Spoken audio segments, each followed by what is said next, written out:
Halo, halo. Bentar ya, kita setting dulu sambil nunggu teman-teman untuk bergabung. Aku pengen ngucapin selamat datang, selamat sore juga bagi teman-teman yang ada di bagian Indonesia Timur, dan juga selamat siang bagi teman-teman Kitong yang ada di Indonesia bagian Barat. Apa kabar semuanya? Semoga dalam keadaan baik ya teman-teman semua, dan buat teman-teman yang kurang dan jaga kesehatan selalu ya teman-teman. Lagi banyak banget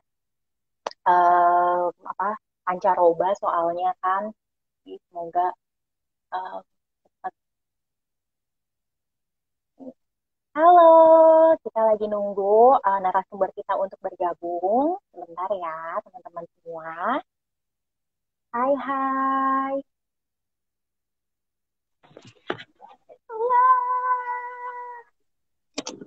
Mana nih? Halo, Pong. Kameranya. Bentar ya. Sorry. Jatuh. Sorry.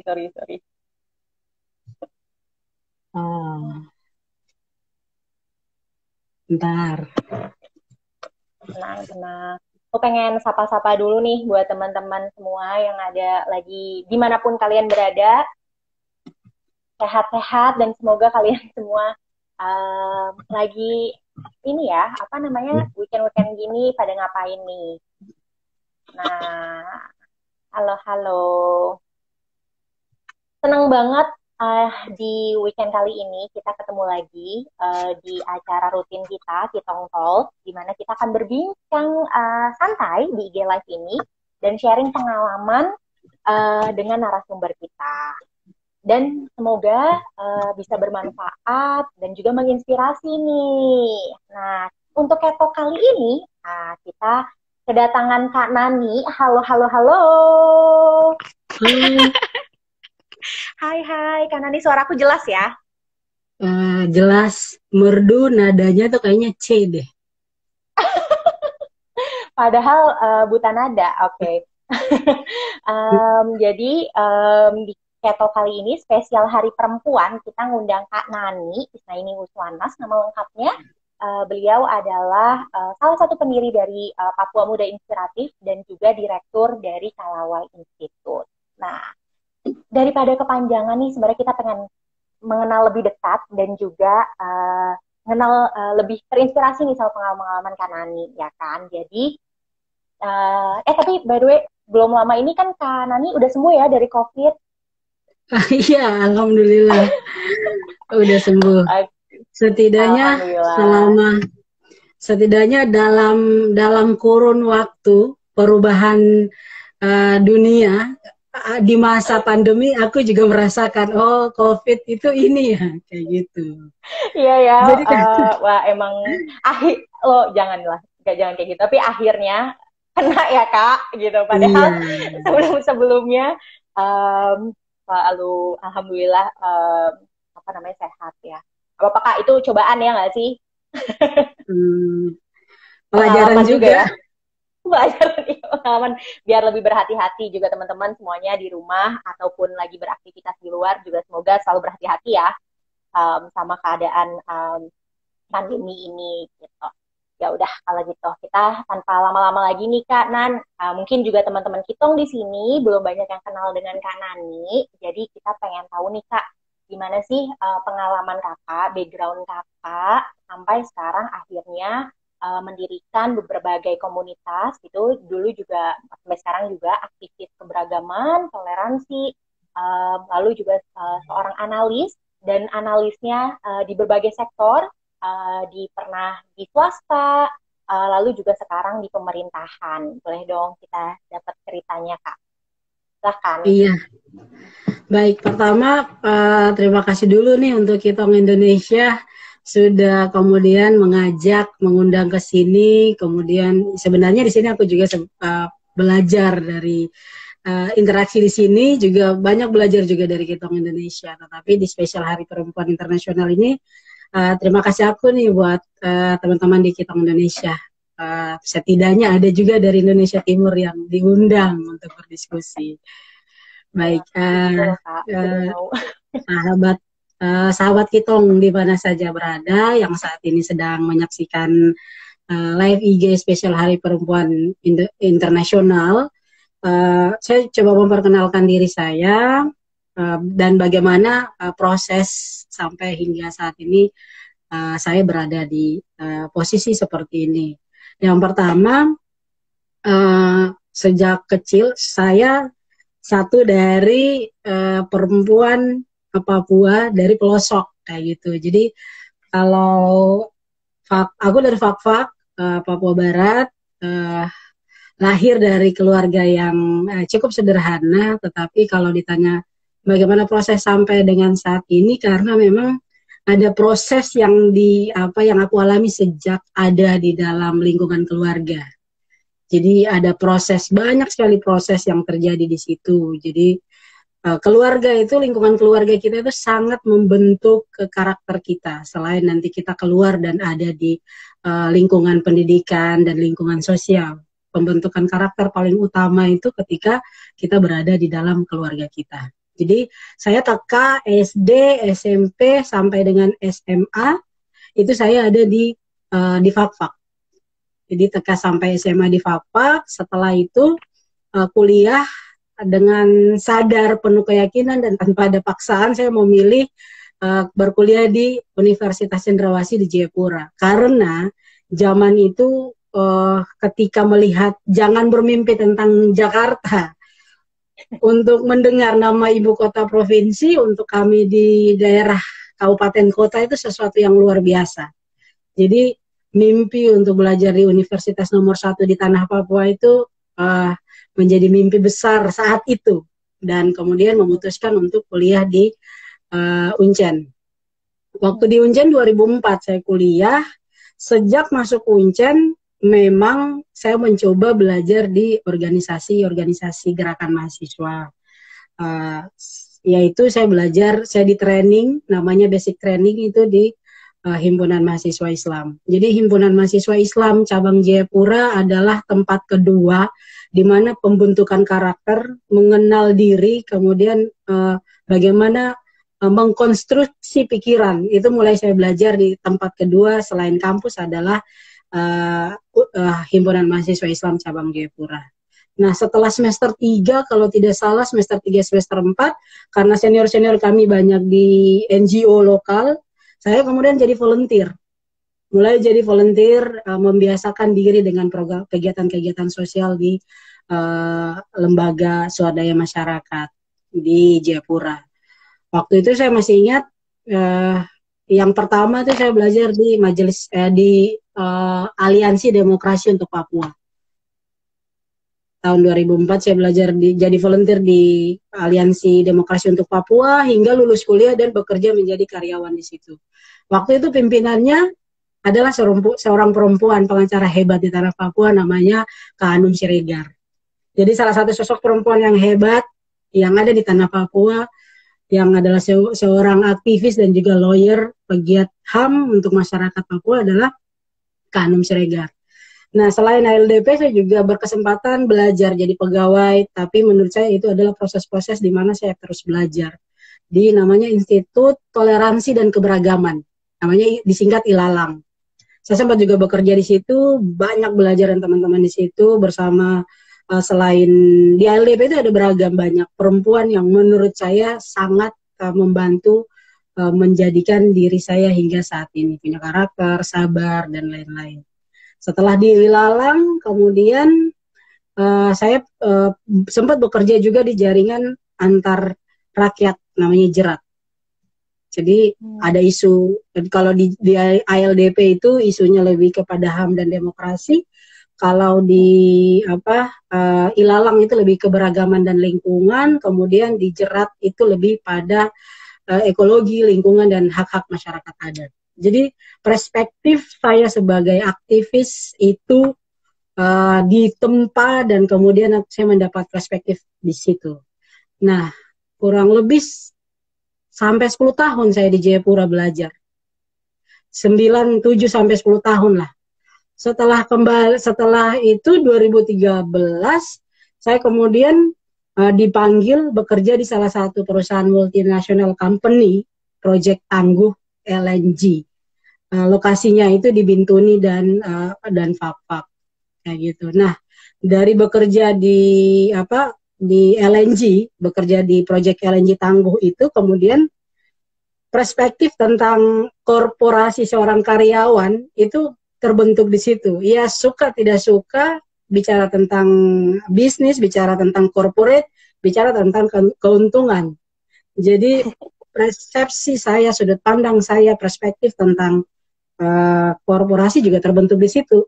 Nah, di situ lagi-lagi karena saya basicnya sosial, program-program yang saya tangani lebih banyak bicara tentang masyarakat. Nah,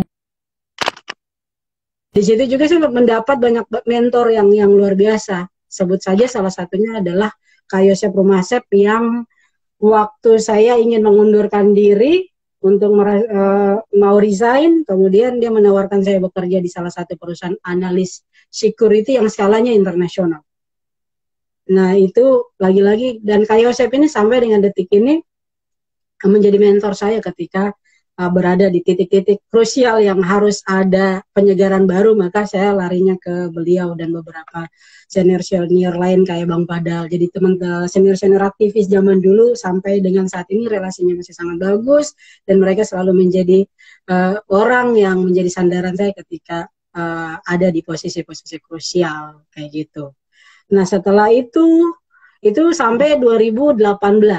2019 kemudian bersama dengan teman-teman di Fakfak, kalau ada di sini yang nonton, ada Bang Iwan, ada Bang Awi, ada Ojan, ada Jelan, dengan teman-teman muda di Fakfak, kita berpikir untuk bagaimana kalau budaya orang Fakfak yang luar biasa itu kita pupuk dan kita lestarikan sebagai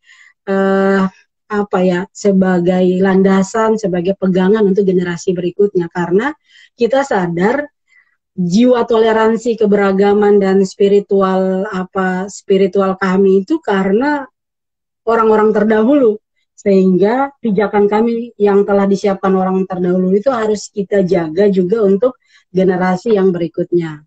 Bersama mereka kemudian mendirikan Institut Kalawai. Nah, memang kalau Kalawai lebih fokus kepada pendidikan keberagaman dan toleransi karena basically Fakfak punya nilai itu. Dan kemudian secara general di Papua saya dan waktu itu 23 anak, saat ini kita foundernya tinggal 21, kita mendirikan gerakan Papua Muda Inspiratif, di mana gerakan ini menjadikan ekonomi sebagai landasan gerak kita untuk merubah atau membuat sebuah peradaban baru. Mimpi kami setidaknya 10-20 tahun ke depan anak-anak Papua harus menjadi pebisnis yang handal. Mimpi setidaknya ada Nadiem Makarim dari Fakfak, dari Kaimana, dari Serui, dari mana-mana. Kurang lebih seperti itu. Kemudian di 2019 juga saya mendapat privilege, Pung. Jadi waktu di Tangguh saya berkenalan dengan salah satu teman, sahabat Kak Billy. Kemudian ketika 2019 Kak Billy terpilih menjadi staf khusus presiden dan saya mendapatkan sebuah privilege, dia meminta saya untuk sama-sama membantu dia bekerja di istana untuk memberikan advice, memberikan semacam masukan kebijakan kepada Pak Presiden untuk negara kita kayak gitu. Jadi kalau bicara tentang bagaimana sampai di titik ini yang tadi saya ceritakan mungkin kedengaran bagus, terus enak-enak saja, tapi sebenarnya di balik cerita itu ada proses panjang, ada suka dan duka yang sebenarnya dukanya itu yang membuat kita kuat, bisa menjadi bijak dan maju dan bertahan hingga saat ini. Jadi sudah punya 3 perspektif, Pung. Jadi ketika ada masalah, saya sudah bisa lihat dari perspektif aktivis sosial, oke, ini harusnya dilihat seperti ini. Terus perspektif korporasinya seperti apa, sekarang sudah mendapat perspektif pemerintah harus seperti apa. Satu belum ya, dari perspektif politik praktis, tapi hingga saat ini belum ada niatan ke situ, tapi juga tidak mau bilang tidak karena dunia ini berputar, jangan sampai saya bilang hari ini tidak dan ke depan ada. tapi setidaknya sudah ada tiga perspektif yang mempengaruhi saya ketika memberikan advice pada teman-teman atau kepada orang yang membutuhkan. Itu sih, Pung. Semoga tidak membosankan bagi Ipung dan teman-teman. Sangat ini ya, Kak. Maksudnya ternyata memang perjalanan itu dari cerita Kakak tadi banyak banget yang bisa diambil. Perjalanan dalam karir, dalam personal maupun profesional gitu, memang harus panjang gitu kan, dijalani dengan kesabaran yang tadi Kakak bilang, terus juga mencoba gitu kan. Kakak dari memang ingin curiosity atau keingintahuan Kakak dan emang suka belajar gitu, akhirnya Kakak memberanikan diri untuk coba di berbagai bidang gitu kan, yang tadi yang Kakak bilang dari NGO, dari perspektif sosial bagaimana 10 tahun Kakak di situ, oke saatnya aku pindah gitu kan Kak, ke bisnis, dapat kesempatan baru lagi yang dari bisnis maksudnya korporasi, kita bisa bilang migas ya, waktu itu Kakak di sektor migas yang tadi Kakak bilang, dan sekarang akhirnya berkesempatan mendapatkan kesempatan untuk di government atau di pemerintahan. Nah, dari situ semua sebenarnya kalau ini balik lagi di hari spesial perempuan nih Kak, aku tadi ngeliat banget sosok-sosok mentor yang Kakak tadi sebutin, mungkin juga ada yang laki-laki, tapi banyak sekali, apalagi sosok-sosok tokoh-tokoh tuh yang membentuk karakter Kakak tuh, apalagi di masa-masa setelah kuliah, tahu kan kayak masa muda gitu ya, dan Kakak juga bilangnya dari keluarga itu adalah sosok perempuan gitu Kak, dan seorang ibu di keluarga itu penting. Terus juga tadi ada mentor Kakak, Kak Hani Siregar, seorang aktivis, dan ini yang menjadi mentor Kakak. Bisa nggak sih ceritain tokoh-tokoh perempuan Kakak ini yang udah menginspirasi Kakak gitu di perjalanan ini, dan pentingnya peran mereka tuh seperti apa gitu Kak dalam shape Kakak untuk sekarang? Iya, kalau bicara tentang tokoh ya, tadi aku sudah sebutkan beberapa nama. Sebenarnya banyak sekali, lagi-lagi dalam perjalanan hidup kita, tentunya kita membutuhkan seorang atau beberapa orang, kalaupun itu ada, mentor untuk kemudian membawa kita, menyeimbangkan kita dalam perjalanan. Tadi aku menyebutkan Kak Anum sebagai salah satu tokoh yang menurut saya adalah juga sangat menginspirasi dan membuat saya bisa menjadi seperti saat ini. Selain Kak Anum, ada juga perempuan-perempuan hebat yang juga senior-senior, sebut saja kalau Mama itu sudah nggak terindahkan lagi. Itu yang paling utama. Tetapi juga ada Kamira, kalau Ipung sempat di Jayapura. Saat ini beliau adalah Ketua Forhati Provinsi Papua. Beliau tuh sosok perempuan yang kemudian membalanskan antara sikap aku yang, kan menurut teman-teman aku dikit kayak tomboy. Nah, Kamira itu sosok filter yang memberikan kelembutan dengan cara-caranya yang bijak. Jadi sama mereka itu aku kayak belajar itu langsung dari sikap-sikap mereka. Jadi kan ada kita dapat referensi dari buku nih, kita telaah kayak gini, tapi ada juga yang belajarnya langsung dari sikap. Nah, sikap-sikap itu kemudian yang membuat oh ini harus dibikin seperti ini. Dan juga kakak-kakak perempuan aku yang menurut aku luar biasa banget mensupport dari belakang dengan cara mereka masing-masing, cara mereka sendiri-sendiri melakukan support terhadap kita. Tentunya mereka memberikan support karena kita juga memberikan sikap yang membuat mereka nyaman dan bangga ketika memberikan support dan dukungan terhadap kita. Nah, tapi kalau bicara tentang tokoh perempuan yang menginspirasi secara general, secara besar, sebenarnya sebelum membahas itu, sebenarnya aku pengen kemudian di sesi ini, di hari yang luar biasa dalam rangka Hari Perempuan Internasional, membedah itu para teman-teman yang nonton. Kita sebenarnya aku pengen teman-teman perempuan khususnya mereka harus bisa memaknai perempuan itu sendiri. Jadi bagaimana kita para perempuan ini memaknai perempuan itu sendiri, itu hal yang paling penting, sehingga kita tahu kita itu mendefinisikan diri kita seperti apa, kita bersikap terhadap diri kita seperti apa, baik di ranah domestik maupun di luar. Jangan sampai ketakutan saya adalah ketika kita salah atau kita tidak mengenal sesungguhnya kita itu seperti apa, sehingga kita tenggelam dalam stereotip yang ada, kayak gitu. Jadi paling penting di sesi ini adalah bagaimana perempuan itu memaknai dirinya. Jangan sampai kita nggak ngerti. Nah, kalau dari sisi bahasa kan, kalau perempuan itu kan kata dasarnya empu ya. Empu itu kan itu sebuah gelar kehormatan. Jadi sebenarnya tidak ada itu alasan bahwa perempuan adalah di second gender, perempuan hanya bekerja di wilayah-wilayah domestik, karena secara kata aja kita tuh diberikan gelar kehormatan. Hanya kemudian ditambah awalan per dan di akhiran an, jadi per dan an ini mengartikan kita sebagai objek. Kalau empu itu menjadi sifat, dan per dan an itu jadikan perempuan sebagai objek.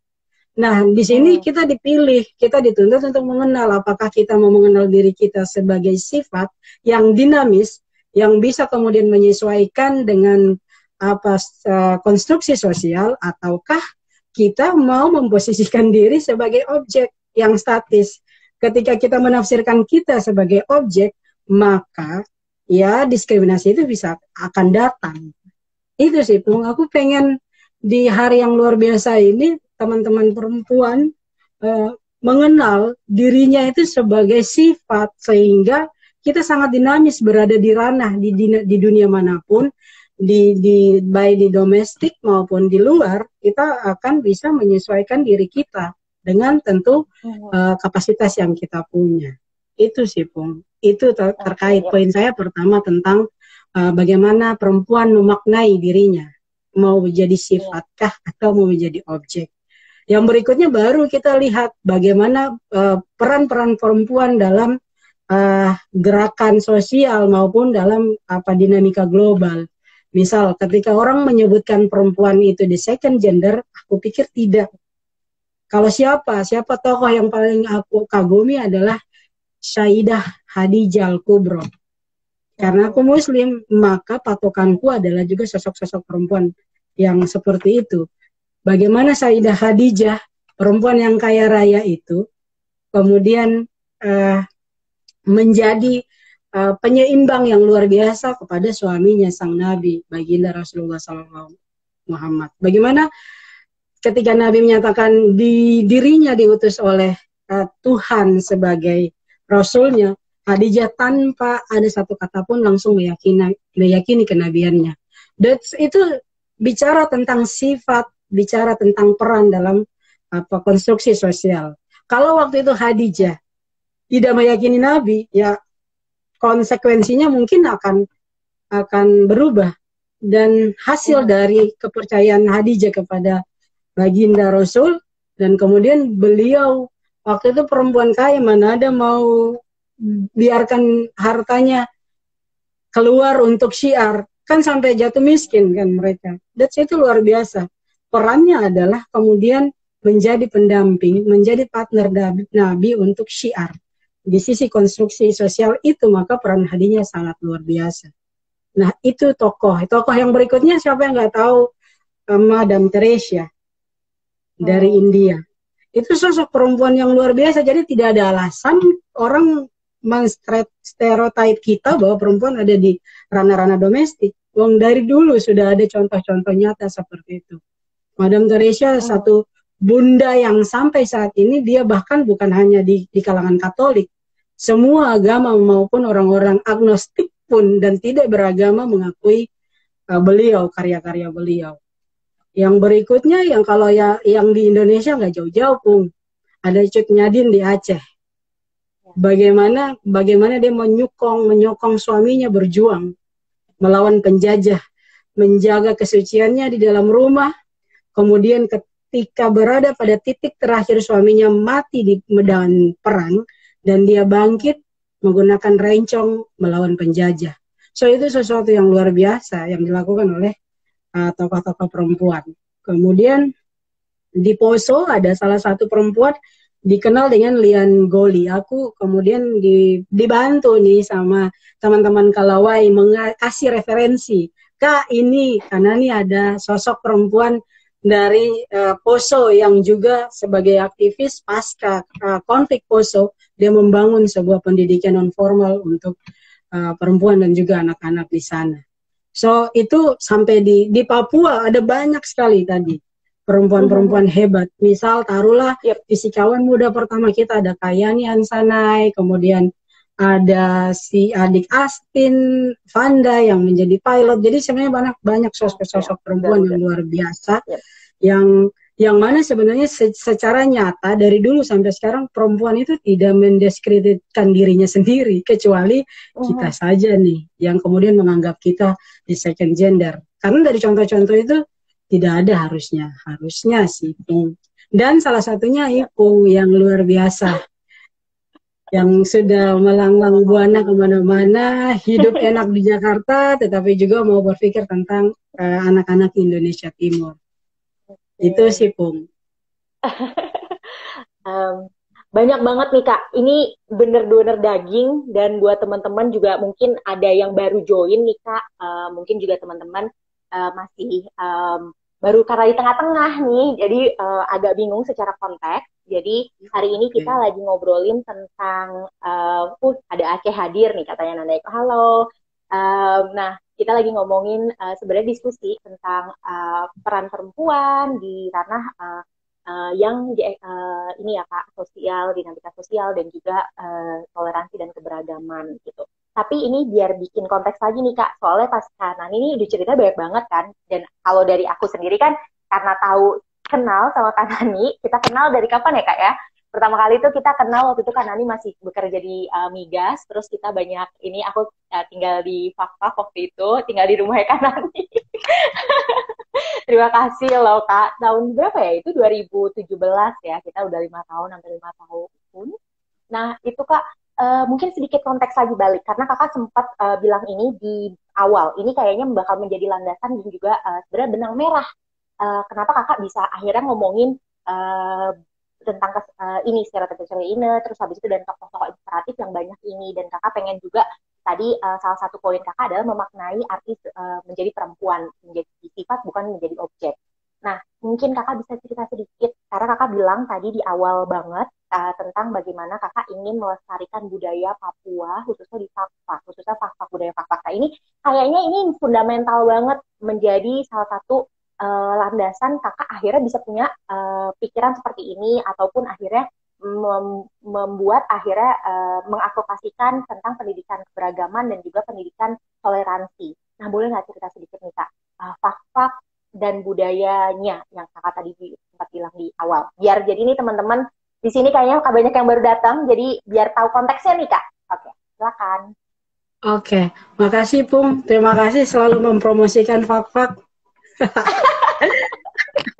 Selalu Fakfak selalu di hati Kak. Salah satu daerah yang menurut aku nyaman banget. Jadi buat teman-teman di sini yang belum pernah ke Fakfak mungkin bisa cek-cek dulu, seru banget tempatnya dan sangat ini sih nyaman untuk dikunjungi juga teman-teman semua.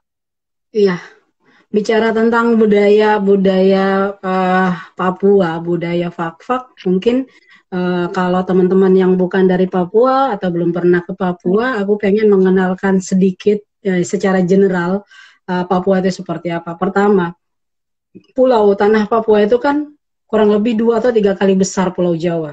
Jadi sangat besar sekali. Kemudian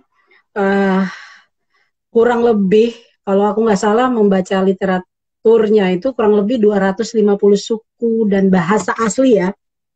Asli, bukan belum dengan yang campuran. Orang asli Papua itu memiliki kurang lebih 250 suku. 250 suku itu biasanya diikuti dengan bahasa.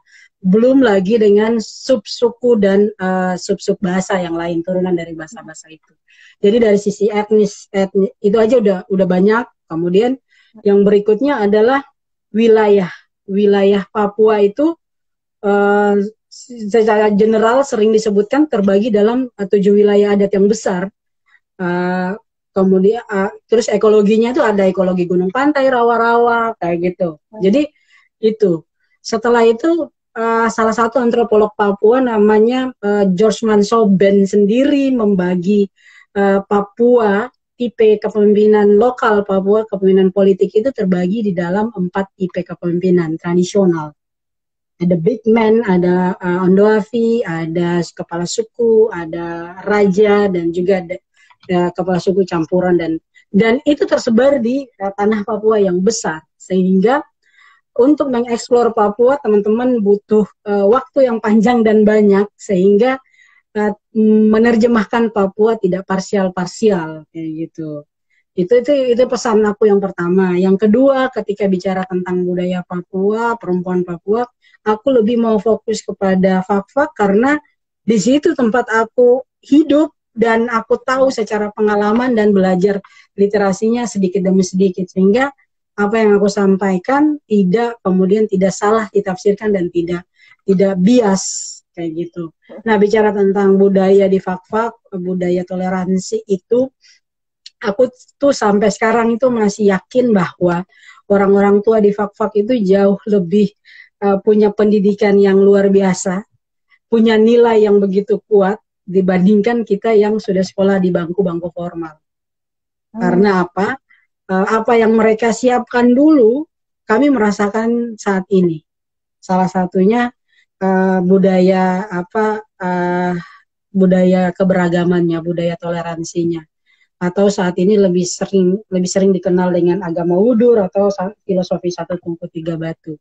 Bagaimana hubungan kekeluargaan itu sangat kuat, sehingga menjadikan perbedaan ideologi dalam tanda kutip itu tidak lagi menjadi perbedaan yang mendasar ketika hubungan itu diawali dengan hubungan-hubungan kekeluargaan.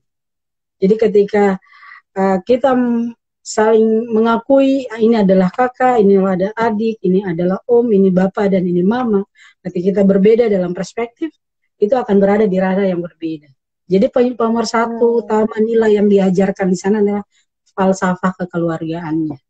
Sehingga secara penganutan di Fak-Fak ada 3 agama Samawi besar yang menjadi agama orang asli Papua, orang asli Fak-Fak. Mereka berpegang teguh pada ajaran-ajaran agamanya, tetapi juga memiliki landasan kekeluargaan yang buat mereka tetap hidup sama-sama berdampingan tanpa ada gesekan konflik. Gesekan konflik agama, aku mau tekankan di sini di Fak-Fak belum pernah ada, karena menurut keyakinan aku adalah nilai kekeluargaan yang mereka jaga. Itu sih, Pung.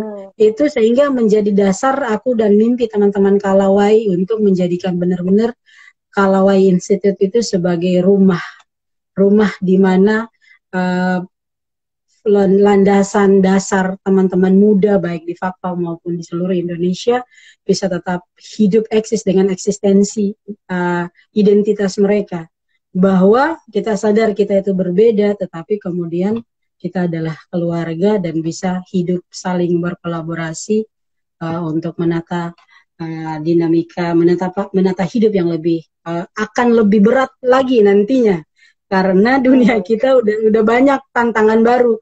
Ada kecanggihan internet, teknologi ini sebuah tantangan yang luar biasa bagi manusia ya, bukan yang lain. Karena nilai-nilai sosial, relasi-relasi sosial kita akan terpangkas ketika kemudian kita distrak oleh teknologi. Lihat aja nanti duduk kita meeting dan semua orang akan sibuk dengan handphonenya, dan kita duduk kayak orang yang saling tidak kenal dalam waktu yang cukup lama. Nah, ini yang kemudian menjadi salah satu tantangan untuk bagaimana mengembalikan nilai dan relasi-relasi sosial sebagai manusia. Itu sih, Pung. Itu kalau dari sisi budaya, kenapa keberagaman itu penting, kenapa budaya toleransi itu harus dijaga dengan landasan itu. Tetapi kalau bicara tentang perempuan, Pung, di Fak-Fak itu, perempuan itu sebenarnya ditaruh di posisi yang paling tinggi. Benar. Perempuan-perempuan di Fak-Fak itu. Jadi kalau misalnya kita patriarki sosial, jadi kalau di Fak-Fak kayak gimana, Kak? Di Fak-Fak itu kan bicara tentang perempuan ini bukan bicara tentang perbandingan siapa hebat, siapa tidak, tetapi bicara tentang keseimbangan, saling mengisi. Itu sebenarnya, karena bicara tentang makna sifat tadi, Pun. Bukan bicara soal perbandingan Wah, sinyalnya kurang. Oke. Kak, boleh diulang lagi nggak? Soalnya sinyalnya tadi kakak agak putus-putus. Oke, Jadi kalau bukan bicara tentang perbandingan, tetapi iya, jadi bicara tentang perempuan dan laki-laki di Fak-Fak ini sebenarnya karena kalau mengacu pada sifat, memaknai perempuan sebagai sifat, maka yang hadir yang ada di Fak-Fak ini adalah bukan bicara tentang perbandingan, tetapi bicara tentang keseimbangan, saling mengisi, saling kemudian berkolaborasi. Itu sebenarnya makna yang terkandung dalam cerita-cerita dan kehidupan sosial di Fak-Fak. Cuman kan lagi-lagi secara orang tua kita tidak sekolah tinggi sehingga mereka belum mampu kemudian menafsirkan atau mendefinisikan itu dalam diksi-diksi secara akademis. Seiring waktu ya. kita belajar, kita jadi tahu, oh maknanya ini adalah ini, maknanya ini adalah ini. Jadi itu, jadi perempuan di fakultas sangat dihargai. Salah satu contoh yang bisa kita lihat, lambang daerah Pemda Kabupaten Fakfak itu buah pala, iya kan? Betul, betul. Buah pala itu dalam mitologi orang Fakfak dianggap sebagai dianggap sebagai Meritotora. Meritotora itu dalam bahasa Indonesia diterjemahkan sebagai putri gunung. Artinya Putri pala Gunung. putri gunung. Artinya pala sebagai salah satu sumber kehidupan dan diidentikan dengan perempuan. Kan gak ada putri yang laki-laki kan? Iya, betul. So, jadi itu aku menafsirkan. Tafsiran aku adalah bagaimana mulianya seorang perempuan dimaknai dalam kehidupan sehari-hari masyarakat adat, masyarakat asli Papua di Fak-Fak. Yang pertama. Yang kedua, jokesnya anak-anak muda dalam orang Fak-Fak itu begini. Kalau saya jadi laki-laki nih, Pung, kamu perempuan. Terus kamu orang lain boleh maki aku, boleh benci aku, kata-katain aku, apapun sesuka hatimu. Tapi jangan coba-coba lo kata-katain saudara perempuan gua. Itu dalam biasanya dianggap jokes, tapi sebenarnya itu terjadi. Di dalam rumah mungkin mereka bertengkar nih, ribut-ribut, tidak suka, tetapi ketika di luar orang menyentuh saja sedikit saudara perempuannya itu kakak laki-lakinya, omnya, semuanya, bahkan mungkin sepupunya 12 kali atau dalam kerabat bisa ribut semua. Kayak gitu. Ya. Jadi dari cerita-cerita pengalaman hidup itu, kemudian aku memaknai bahwa sebenarnya di Fak-Fak posisi perempuan itu ditaruh di posisi yang luar biasa tinggi derajatnya. Itu sih, Pung. Sangat menarik banget nih Kak. Jadi dari sisi ternyata memang kehidupan keluarga yang tadi Kakak bilang, budaya yang ada juga kita nih mengenal banget nih Kak. Terima kasih banget nih dapat inspirasi dan juga pemahaman baru mengenai peran perempuan dan peran budaya gitu di budaya secara keseharian yang ada di Papua Barat khususnya di Fak-Fak. Dan tadi juga sempat Kak Nani bilang filosofi di Fak-Fak yang misalnya dari mitologi lambang pala, terus juga ada 3 batu 1 tungku yang berarti 1 tungku 3 batu. Apa? Apa? 1 tungku 3 batu. Bukan 3 batu. Oke, terbalik. Satu tungku 3 batu gitu kan.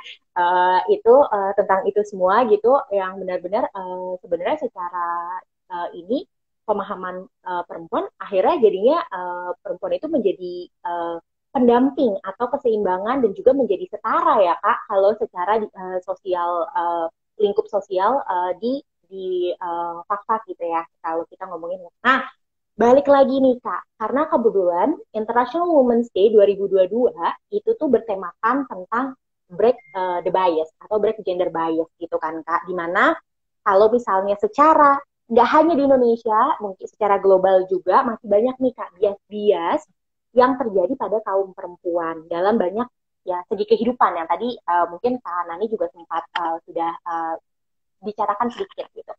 Nah, jadi ini tuh bias-bias ini tuh sering menghantui kita gitu kaum perempuan ya kan dalam setiap aktivitasnya tadi. Jadi kadang-kadang tuh banyak sekali secara sosial kita mengkelompokkan gitu, cenderung mengkelompokkan perempuan dengan kayak oh ini larangan atau aturan-aturan tertentu. Nah, kayak perempuan tuh nggak harusnya kayak gini gitu, nggak bisa, nggak pantas kayak gini.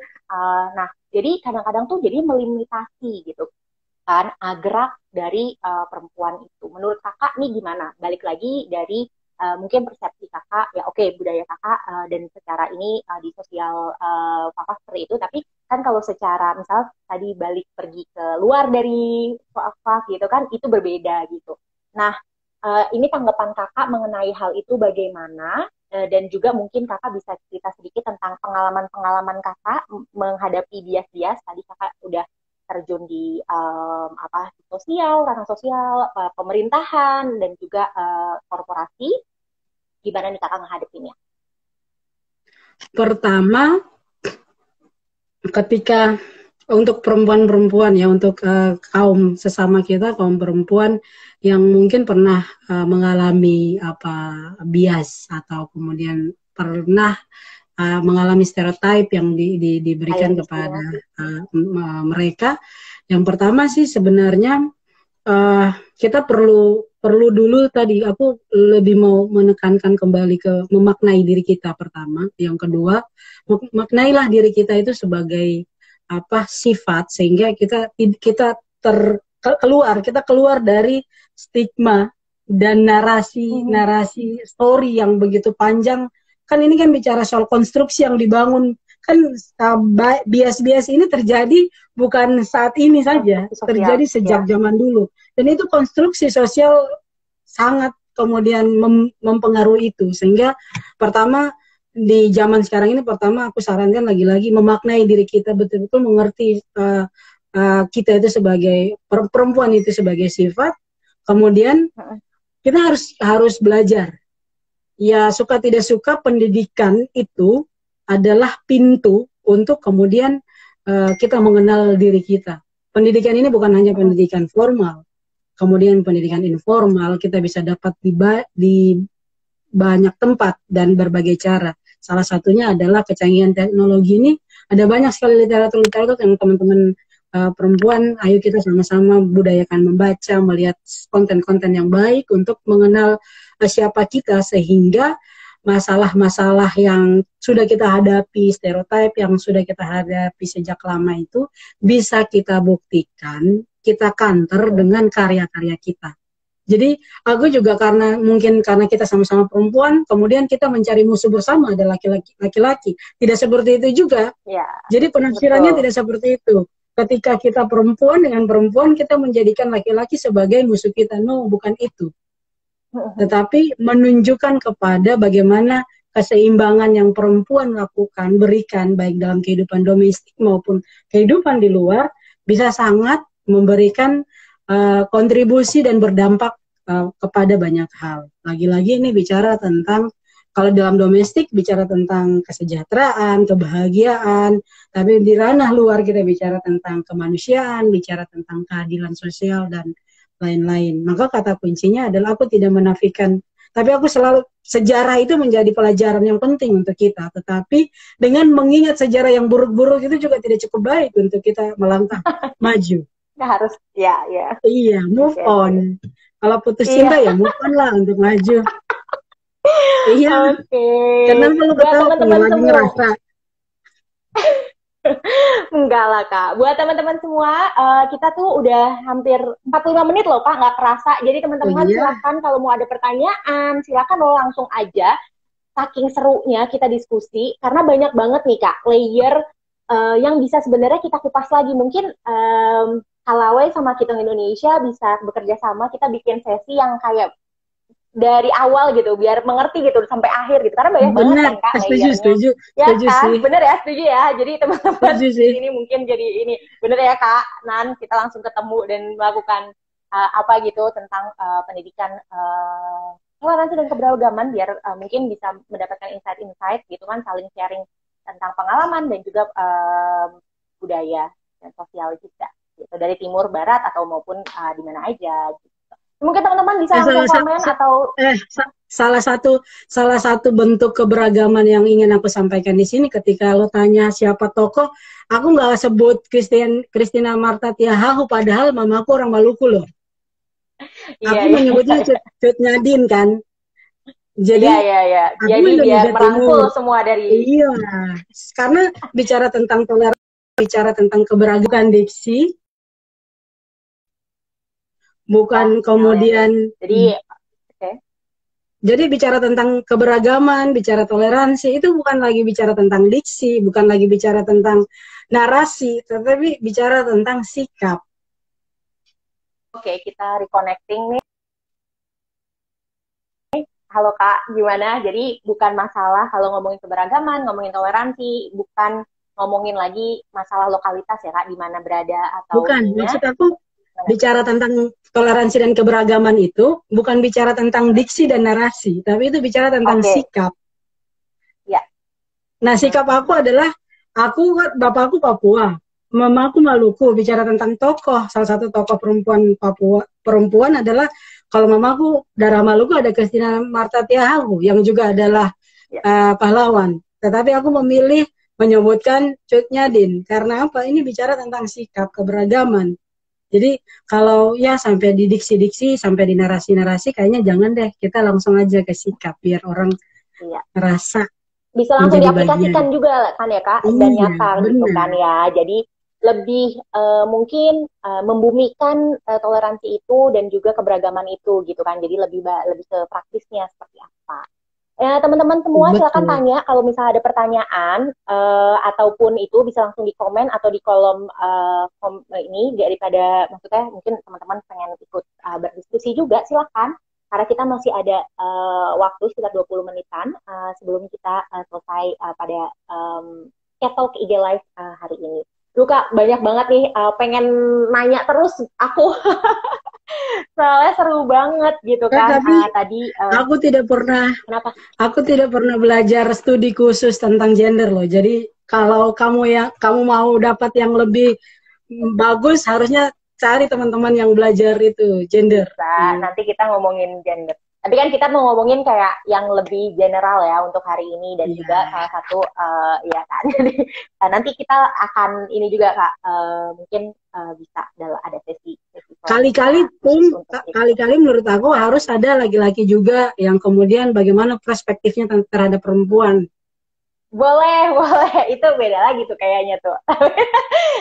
Tapi boleh. Tapi juga teman-teman di sini selain itu juga Kanani ini juga memang udah mulai bisnis juga ya Kak dari tahun berapa sih yang waktu itu Kakak buka kafe juga di mana apa di Dulu tuh aku pernah Opak buka gitu kafe kan? di Jakarta dulu pertama. Sorry, bukan di Jakarta, Oh, di Jayapura. Di Jayapura. oh ya, oke. Di Jayapura Jayapura, pernah, oke. kemudian ya gagal, ya tidak apa-apa, coba lagi. Ya. Di Fakfak sama temen, Mhm, terus bukan gagal sih, mhm, masih jalan. Cuman aku nggak ngurus manajemennya dan lain-lain. Sekarang nih mhm. mau coba buka lagi di Jakarta. Semoga ada yang mau investasi. Iya, jadi ini ya maksudnya kenapa juga akhirnya aku undang Kak ini, Kak Nani juga karena Kak Nani punya sekarang juga berbisnis nih. Kalau teman-teman tahu kan kita Indonesia kita sedang menjalankan membangun bersama, berkolaborasi dengan teman-teman UMKM, tenaga generasi muda dalam khususnya pendidikan kewirausahaan kayak gitu. Jadi makanya karena ini juga sebagai pebisnis gitu kan, juga kita ajak untuk sharing gitu teman-teman. Jadi tadi untuk spesial hari perempuan ini luar biasa banget. Kita udah dapat banyak banget nih ilmu-ilmu pengalaman gitu yang kita bisa refleksikan lagi ke dalam diri kita. Yang pertama adalah tadi memaknai ya Kak, memaknai diri kita, jadi diri kita sebagai perempuan gitu kan. Jadi tadi apa namanya menjadi sifat bukan sebagai objek gitu. Ini penting banget sih Kak. Nah, dalam hal itu, jadi aku sendiri kan ya punya pengalaman lah Kak, ketemu dengan banyak anak-anak aku juga masih muda ya generasi muda gitu kan apalagi waktu itu program-program aku memang langsung terhadap perempuan khususnya anak-anak yang masih kuliah masih SMA gitu perempuan dan setiap kali nih Kak aku tuh selalu tanya makanya kenapa akhirnya mendirikan Kitong Indonesia salah satunya adalah setiap kali aku tanya gitu kan ke teman-teman yang perempuan tentang apa plannya ke depan gitu apa plannya ke depan, apa ini, apa habis kuliah mau ngapain atau habis SMA mau ngapain gitu, mereka masih ragu-ragu nih Kak. Kayaknya tuh kurang apa ya, mereka belum percaya dengan kemampuannya gitu, kemampuan diri. Walaupun juga Benar. pada saat setiap kali saya melihat observasi, setiap kali misalnya apa namanya dinamika kelompok pada saat kita melakukan training atau mentoring, kebanyakan dari teman-teman nggak ini juga masih malu-malu gitu kan, masih malu-malu. Padahal mereka punya uh, apa ya, gagasan-gagasan yang luar biasa yang bisa berkontribusi pada tim gitu. Nah, di lain itu juga ada memang orang-orang yang outspoken kayak gitu-gitu kan. Tapi kayaknya tuh aku lihat-lihat punya percaya diri untuk perempuan-perempuan yang masih muda, kita muda juga ya Kak ya, masih milenial, itu tuh penting banget. Nah, dan aku yakin karena kakak juga bisa akhirnya kakak punya rasa kepercayaan diri, akhirnya bisa dari apa namanya belajar dari satu tempat ke tempat yang lain, berani ketemu orang, berani belajar dari mentor-mentor dan segala macam itu karena kakak punya kepercayaan diri juga gitu kan. Dan nah itu tuh gimana sih Kak untuk memupuk itu kepercayaan diri khususnya untuk generasi-generasi perempuan muda di Indonesia Timur Oke. maupun ya generasi Pertama, nasional. uh, untuk menimbulkan kepercayaan diri itu sebenarnya uh, gampang-gampang sulit. Sulit ketika Mm-mm. kita nggak tahu apa yang mau kita, materi apa yang mau kita omongin. Karena kan percaya diri itu sesuai dengan akan linear dengan apa yang mau kita sampaikan, narasi Mm-mm. apa atau topik apa. Ketika lu suruh aku bicara tentang isu yang aku nggak ngerti, bicara tentang hukum, pasti aku nggak pede itu. Mm-mm. Aku pasti jadi bicara tentang kepercayaan diri itu adalah sebuah proses panjang di mana kita ngerti apa yang ingin kita omongin. Misal nih, bahasa Inggris lu kan lebih bagus daripada aku. Oke. Aku masih di level yang taruhlah amatir. Lu udah Mm. pro banget. Terus lu ngajak gua ngomong bahasa Inggris ya pasti gua ketar-ketir dong, nggak percaya diri. Jadi sebenarnya bicara tentang kepercayaan diri itu ada proses di mana kita harus tahu apa yang mau kita lakukan sehingga kita memperkaya kita dengan materi-materi ke kita. Karena aku yakin ketika kita tahu apa yang mau kita omongin, kita jadi bisa percaya diri dan berbicara apapun dimanapun, siapapun lawan bicara kita, seberapa banyak audiens atau konstituen yang kita hadapi, pasti kita sangat bisa menguasai panggung itu, menguasai forum itu karena kita kaya akan materi yang akan kita sampaikan.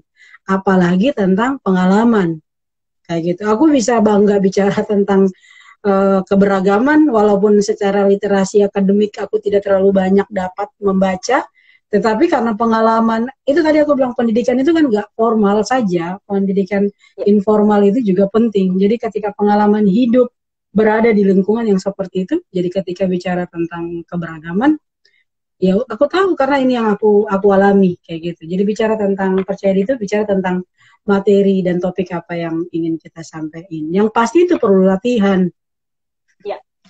perlu juga Oke. coba, pernah gagal juga dan malu-maluin juga. Tidak mungkin. Dan Iya, itu iya, iya. proses yang tadi di awal aku bilang waktu aku cerita tentang bagaimana sampai aku di titik ini pasti wah hebat ya hebat padahal nggak tahu di belakang itu ada banyak yang error kayak gitu, ada pengalaman suka dan dukanya lebih banyak daripada sukanya. Ya. Kalau kata Ya. ini kata Rumi itu obat derita dalam derita. Jadi Oh, ketika kita mengalami penderitaan, justru disitulah obat untuk kemudian kita keluar dari derita itu atau mencapai oke. kesuksesan. Gitu. Oke, jadi tadi buat mungkin ini adalah memang proses panjang ya Kak untuk bisa jadi percaya diri, tapi memang harus diasah terus dengan skill, pengalaman, berani mencoba memang harus agar akhirnya kepercayaan diri, apalagi di perempuan, akhirnya meningkat. Nah, dan juga I think ada satu poin nih yang Kakak penting adalah tadi bilang bahwa ya tahu apa yang pengen dilakukan selanjutnya atau misalnya merencanakan apa untuk masa depan. Nah, di sini adalah balik lagi dengan memaknai diri kita gitu sebagai perempuan pengen jadi apa dan jati diri kita bagaimana, value, nilai-nilai kita dalam kehidupan tuh seperti apa, dan itu akhirnya bisa uh, apa ya, connecting the dots lah gitu, jadinya menghubungkan benang merah itu semua, dan akhirnya bisa jadi lama-lama lebih percaya diri ya Kak ya. Oke, ini belum ada nih Kak yang mau nanya-nanya ya. Tapi mungkin nanti teman-teman bisa langsung juga bisa langsung tanya Kak Nani juga, mungkin lewat DM, atau misalnya bisa tanya-tanya langsung di Institut Kalawai bagaimana untuk kolaborasi kalau kalian mau berkolaborasi, ngomongin pendidikan keberagaman dan juga toleransi. Nah, seru banget nih Kak, tapi ternyata waktu kita udah hampir habis. Nggak kerasa banget gak sih kalau ngomongin kayak gini, hal-hal yang seru, yang bisa bener-bener nambah ilmu tuh, jadinya kayak nggak kerasa gitu, waktunya udah gitu kan. Udah habis aja gitu. Nah, buat teman-teman juga nih, teman kita dimanapun kalian berada, juga sebelum kita akhiri nih Kak, dan mungkin Kakak untuk penutup juga, pengen sharing tentang harapan-harapan Kakak untuk generasi perempuan juga. Tapi sebelum itu, buat teman-teman, Kitong Indonesia juga sedang melakukan program namanya Kitong Mentoring, tapi ini untuk bisnis. Jadi buat teman-teman yang tertarik untuk mengikuti pendampingan bisnis secara gratis, silakan langsung ke Instagram kita, dan di situ ada detailnya, dan ke WA, ke bio kita aja untuk klik langsung dan mendaftar gitu. Nah, oke, Kak, kira-kira nih untuk menutup, harapan ke depan nih Kak buat apa namanya, generasi muda perempuan, generasi perempuan apa nih dari kanan? Harapan aku, kamu seluruh perempuan di Indonesia, di dunia atau dimanapun saja berada, kita harus, tadi aku menekankan, kita harus mengenal diri kita dari sisi sifat. Kita jangan terjebak lagi dari sisi kita, jangan menafsirkan diri kita sebagai objek, sehingga kita bisa sama-sama dengan makhluk Tuhan yang lain, teman-teman kita, saudara-saudara kita laki-laki, untuk sama-sama membangun kolaborasi, saling mengisi untuk membangun bangsa, ataupun kalau kita di ranah lingkungan terkecil lah. Kalau kita di kampung, ya kita kolaborasi untuk membangun kampung kita, di kabupaten juga seperti itu, sampai di level internasional. Jadi yang pertama, memaknai diri kita sebagai sifat, kemudian kita berkolaborasi. Yang ketiga adalah kita harus berpendidikan. Yang keempat, mimpi aku adalah negara kita, bangsa kita ini akan dipimpin oleh seorang perempuan, memaknai dirinya sebagai sifat. Itu sih harapan aku. Oke. Tadi ya teman-teman semua, terima kasih banyak nih Kak Nani. Jadi Kak Nani, sebuah kehormatan nih Kak bisa ngobrol kayak gini sama Kak Nani, karena aku tahu Kak Nani sibuk banget.